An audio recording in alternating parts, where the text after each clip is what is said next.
Hello and welcome back बच्चों जैसे कि अपने टॉपिक जुडिशरी स्टार्ट कर दिया था। ठीक है, अपन ने इसके 2 सेशन ऑलरेडी ले चुके हैं। पहले सेशन में अपन ने जाना जुडिशरी क्या होता है, अपन ने 3 तरह की काउंसिल्स के बारे में भी डिस्कस किया था, लेजिस्लेचर, एग्जीक्यूटिव, जुडिशरी। पर अपन ने ये भी देखा कि जो जुडिशरी है, जो जज है, उसका रोल क्या होता है, किस तरीके से वो बैठ के अपना काम करता है, अपन ने उसके बारे में भी डिस्कस किया। आज बच्चों जो अपन डिस्कस करने जा रहे हैं वो ये करने जा रहे हैं कि जुडिशरी इंडिपेंडेंट क्यों है, या जुडिशरी का इंडिपेंडेंट होना क्या सही है या गलत है। ठीक है, तो उसके बारे में अपन लोग जो है आज डिस्कस करेंगे। ठीक है, स्टार्ट करते हैं। मेरे हिसाब से बच्चों, या फिर आपके हिसाब से भी, या मेरे ख्याल से पूरी कंट्री के हिसाब से भी, जुडिशरी का इंडिपेंडेंट होना सही है। कैसा सही है? अब मान लो जो रूलिंग पार्टी है, यानी जो जीत रही है पार्टी कंटिन्यूअसली, जो मेजोरिटी में है, जो अपना रूल चला रही है, अगर वो जुडिशरी काउंसिल यानी जो जज है, जो डिसीजन ले रहा है, उसके ऊपर अपना पावर दिखाने की कोशिश करे, तो अगर वो उसको कंट्रोल करने की कोशिश करे तो कितना नुकसान है। मतलब जो पॉलिटिकल हेड है, जो पॉलिटिकल पार्टी का लीडर है, जो जीत रहा है, वो चाहे तो अपनी पावर्स का मिसयूज कर सकता है ना, और वो जज को कंट्रोल करने की कोशिश करेगा कि सारे के सारे जो डिसीजंस है वो उसके फेवर में दे। और अगर फेवर में नहीं देगा तो फिर प्रॉब्लम ही प्रॉब्लम है, उसको डर रहेगा ना कहीं। तो अब क्या करे इस टाइम पे? मतलब वो जज को फोर्स कर रहा है कि सारे जजमेंट उसके फेवर में आने चाहिए, अदरवाइज उसके ऊपर वो प्रॉब्लम डाल देगा, मसल पावर को यूज करेगा, डराएगा, धमकाएगा। गलत। और इस चीज से मुझे एक और चीज याद आई, इसमें लिखी हुई भी है कि जनरली अपन लोगों ने भी डिस्कस किया है, या सोचा है, या देखा है, या अपन पिक्चरों में देखते ना कि जो बड़े बड़े पॉलिटिकल लीडर हैं, या जो पैसे वाले लोग हैं, जो रिच हैं, जो पावरफुल हैं, वो कैसे जज को खरीद लेते हैं। मूवीज में देखते ना अपन, जज उसके अकॉर्डिंग डिसीजन दे देता है। क्यों? क्योंकि उसने पैसा पैसा दिया, है ना। तो कितना गलत है बच्चों, सोचो अगर ऐसा होने लग जाएगा, जो पूरा जुडिशरी काउंसिल अगर वो डिपेंडेंट हो जाएगा इन चीजों पे, तो अपनी कंट्री कितनी नुकसान में आ जाएगी। समझ में आ रहा है क्यों जुडिशरी इंडिपेंडेंट होना चाहिए? इसीलिए कॉन्स्टिट्यूशन क्या करता है, ऐसी चीजें ना हो, ऐसी सिचुएशन ना हो, इसको प्रोटेक्ट करके चलता है, ताकि जो जुडिशरी है वो इंडिपेंडेंट रहे, उसकी जो मर्जी है वो वैसा डिसीजन उसको दे। उसको लगता है कि इस पर्टिकुलर जो भी इंसान है जिसके ऊपर केस चल रहा है वो सही है, तो उसको वो बाकायदा बाइज्जत कर देगा, फ्री कर देगा। लेकिन उसको लगता है कि नहीं, इसने वो गुनाह किया है, इसने वो ऑफेंस किया है, तो उसको पनिशमेंट भी मिलेगी, क्योंकि इंडिपेंडेंट है। कॉन्स्टिट्यूशन प्रोटेक्ट कर रहा है उसको कि ऐसी सिचुएशन ना आने दे कि वो डिपेंड हो जाए, चाहे मनी पे चाहे मसल पे, वो अपना डिसीजन दे सके। ठीक है, तो एक चीज तो ये हो गई। लेकिन इंडिपेंडेंस जो आती है उसकी, वो कैसे आती है? जो अपन ने फर्स्ट चैप्टर में पढ़ा था, सेपरेशन ऑफ पावर्स। इसका मतलब क्या हो गया? सेपरेशन ऑफ पावर का मतलब कि भैया हर लेवल पे अपना अपना एक जुडिशरी है, और वो जुडिशरी काम करता है। अब सेपरेशन ऑफ पावर्स मतलब 3 तरह के council, legislature, executive and judiciary. Legislature क्या कर रही है? लॉ बना रही है। एग्जीक्यूटिव क्या कर रही है? एग्जीक्यूट कर रही है।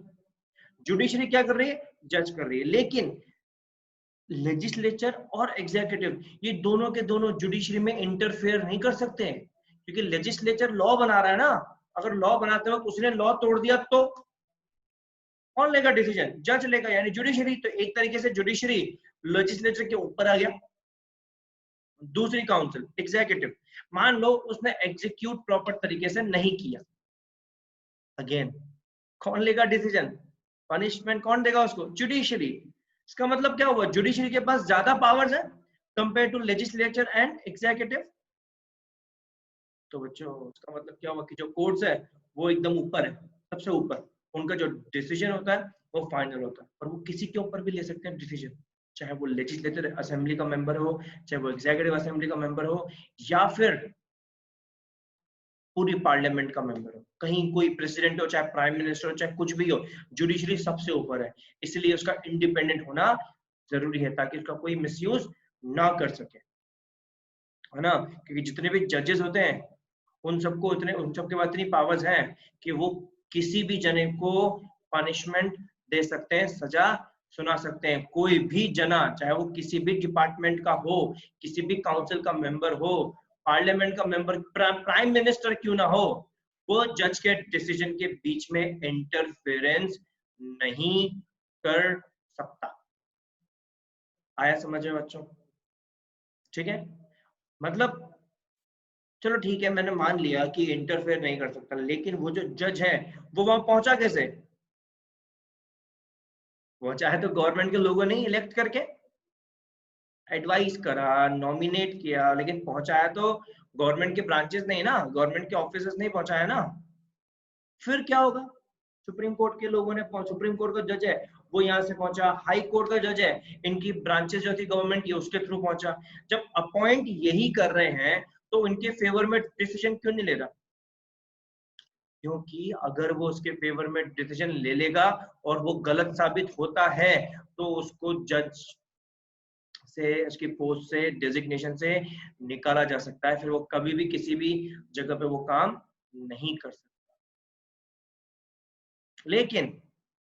लेकिन अगर वो अच्छे से काम कर रहा है, मान लो कि जैसे बीजेपी अभी रूल कर रही है, बीजेपी ने अपना कोई मेंबर है उसको बना दिया सुप्रीम कोर्ट का जज या हाई कोर्ट का जज, ठीक है, तो अब वो ऑफिस में बैठ चुका है।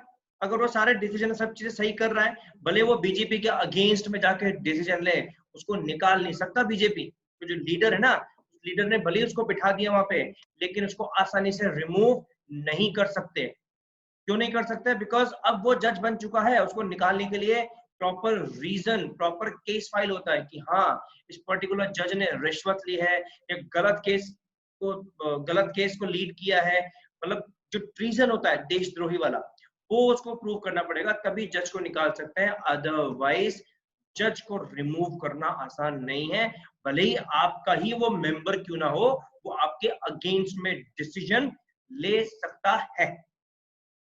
आया समझ में?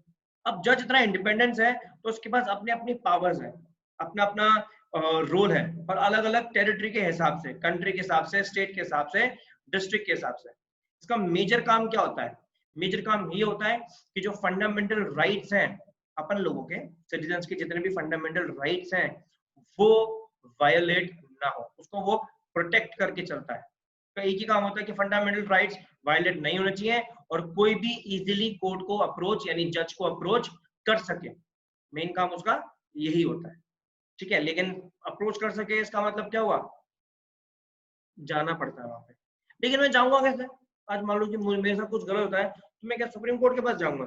नहीं जाऊंगा। क्यों? क्योंकि प्रॉपर तरीके से इसका क्या होता है, स्ट्रक्चर होता है ना। इंडिया के अंदर स्ट्रक्चर है प्रॉपर। पहले डिस्ट्रिक्ट कोर्ट, मान लो मुझे कुछ प्रॉब्लम होगी तो मैं सूरत डिस्ट्रिक्ट है, इस डिस्ट्रिक्ट कोर्ट के अंदर जाऊंगा, अपनी प्रॉब्लम को रखूंगा, फिर उसके अकॉर्डिंग जो डिसीजन आएगा फिर मैं उसको फॉलो करूंगा। लेकिन अगर मुझे वो डिसीजन अच्छा नहीं लगता, मुझे लगता है कि इससे बेहतर मुझे मिल सकता है, फिर मैं क्या करूंगा? हाई कोर्ट पे जाऊंगा, उससे जस्ट एक स्टेप ऊपर, फिर मैं वहां पे अपना केस लड़ूंगा। फिर मुझे पता पड़ेगा, ठीक है, हाई कोर्ट में भी अगर मुझे सोल्यूशन नहीं मिलेगा तो फिर फाइनली मुझे एपेक्स कोर्ट में जाना पड़ेगा। एपेक्स कोर्ट यानी सुप्रीम कोर्ट, सबसे ऊपर, सुपर से ऊपर, ठीक है। तो मुझे उस कोर्ट पे जाना पड़ेगा, लेकिन उसका जो डिसीजन होगा ना बच्चों, वो फुल एंड फाइनल होगा। उसके अगेंस्ट में या उससे आगे मैं नहीं जा सकता। अपने पास स्ट्रक्चर की बात करें तो तीन तरह के ही स्ट्रक्चर हैं, district court, high court and supreme court. High court को स्टेट कोर्ट भी कहा जाता है, जो स्टेट लेवल पे होते हैं। मतलब जितनी स्टेट है, हर स्टेट के पास अपना अपना एक हाई कोर्ट है, और हर स्टेट के अंदर जितनी भी डिस्ट्रिक्ट है, हर डिस्ट्रिक्ट का एक उसका खुद का कोर्ट होता है, ताकि जो लोग हैं वो इजीली अप्रोच कर सकें, बता सके अपनी प्रॉब्लम को और उससे सोल्यूशन वो ले सके लेवल के हिसाब से। District court level, state court level and supreme court. Finally फिर से बताता हूँ, सुप्रीम कोर्ट एकदम फुल एंड फाइनल डिसीजन देता है, उसके डिसीजन के अगेंस्ट में या उससे आगे अपन नहीं जा सकते। ये फाइनल स्टेप होता है, इसने जो डिसीजन ले लिया वो सबको मानना पड़ेगा, क्योंकि ये एकदम सुप्रीम लेवल पे, एपेक्स लेवल पे, ठीक है। आया बच्चों समझ में? तीन different level, district, state and supreme. और जो जो जज होता है, जो जुडिशरी है, वो इंडिपेंडेंट क्यों होती है, उसके बारे में भी अपन लोगों ने इसको डिस्कस कर लिया। ठीक है बच्चों, आई होप आपको उसको समझ में आ गया होगा, इसके नोट्स बना लीजिएगा। ठीक है, नेक्स्ट सेशन में आएगी इस चैप्टर आपका ये फिनिश हो जाएगा। तब तक के लिए बच्चों घर पे रहें, सुरक्षित रहें, बाहर ना निकले। चलिए बच्चों, बाय बाय।